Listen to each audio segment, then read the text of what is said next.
Hi viewers, welcome to Andhra Prabha. నేను మేమ ఈరోజు మనతో పాటు ఉన్నారు సుప్రీత గారు. మామూలుగా కాదు, మాస్ జాతరలో ఫుల్ కామెడీ చేస్తూ ఉంటున్నారు కదా. సో ఈ రోజు మనం సెట్కి వచ్చాము, అన్ని అడిగి తెలుసుకుందాం. హాయ్ సుప్రీత గారు. హాయ్, ఎలా ఉన్నారు? నా గొంతు పోయింది ఏమనుకోద్దు.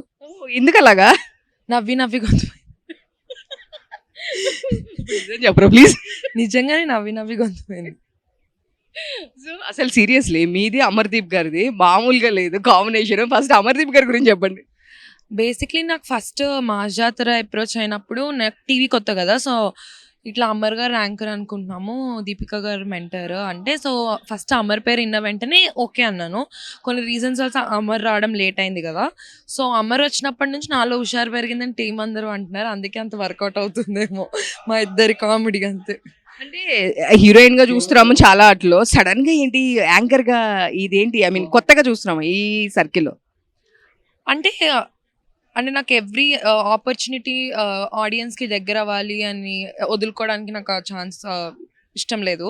సో ఎందుకో మాస్ జాతర ఫ్యామిలీ ఆడియన్స్కి బయట అందరికీ ఎక్కువ కనెక్ట్ అవుతానేమో అన్న ఫీలింగ్తో నేను మాస్ జాతర ఒప్పుకున్నాను. సో అలానే సినిమాకి దూరం అవ్వను, టీవీకి ఫస్ట్ టైం కదా. సో జనాలకు దగ్గర అవ్వాలి అన్న ఒక ఉద్దేశంతో అలా మాస్ జాతర.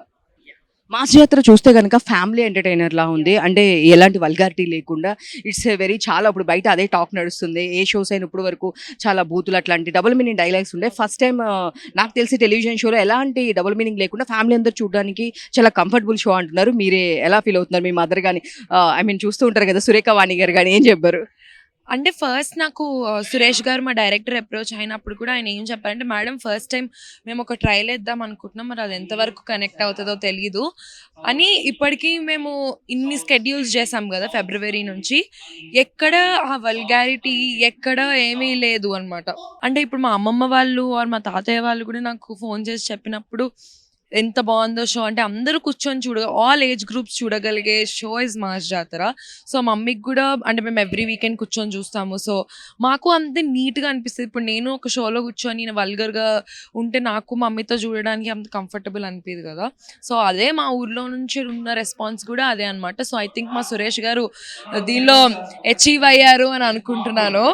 సో ఎందుకంటే బయట అందరూ ఎంత నీట్గా ఉందండి షో, చాలా నీట్గా ఉంది అని చెప్తున్నారు. సో ఆయన దాన్ని ఏమంటారు, విపల్లించారా? యా. లాస్ట్ అంటే ఇప్పుడు ఇన్స్టాగ్రామ్ ఇన్ఫ్లుయెన్సర్స్ అందరూ పెయిడ్ సబ్స్క్రిప్షన్స్ పెడుతున్నారు. ఇది చాలా ఇష్యూ నడుస్తుంది. మీరేమంటారు యాజ్ ఏ ఇన్ఫ్లుయెన్సర్? ఎవరి ఇష్టం వాళ్ళది. అసలు అది ఆప్షన్ ఉందని కూడా నాకు మొన్నటి వరకు తెలియదు. ఇంకా మీరు నన్ను ఒపీనియన్ ఏం అడుగుతారు చెప్పండి. అంత ఇన్యాక్టివ్గా ఉంటున్నాను నేను ఇన్స్టాగ్రామ్లో. అసలు ఆప్షన్ ఉందని మొన్న ఇష్యూ అయ్యే వరకు కూడా తెలియదు. ఫస్ట్ ఆఫ్ ఆల్ ఎవరి లైఫ్స్ వాళ్ళవి, ఎవరి ఒపీనియన్స్ వాళ్ళవి కదా. So I'm no one to judge or I'm no one to like comment on it. So yeah. So ఇక్కడ ఉన్న వాళ్ళు మీ ఫేవరెట్ టీం అంటే ఎవరు?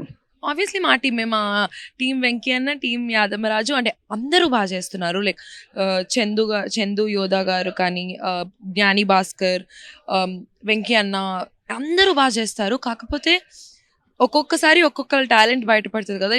లైక్ ఒక్కొక్క స్కిట్ ఒక్కొక్కలాగా ఉంటుంది. సో ఒకళ్ళు అని నా టీం అని నేను చెప్పుకున్న కాకపోయినా కానీ ఆపోజిట్ టీం వాళ్ళు కూడా కొన్నిసార్లు చాలా అమేజింగ్గా చేస్తారు. సో యా, సో అందరూ మాస్ జాతర చూడండి గైస్. బాయ్.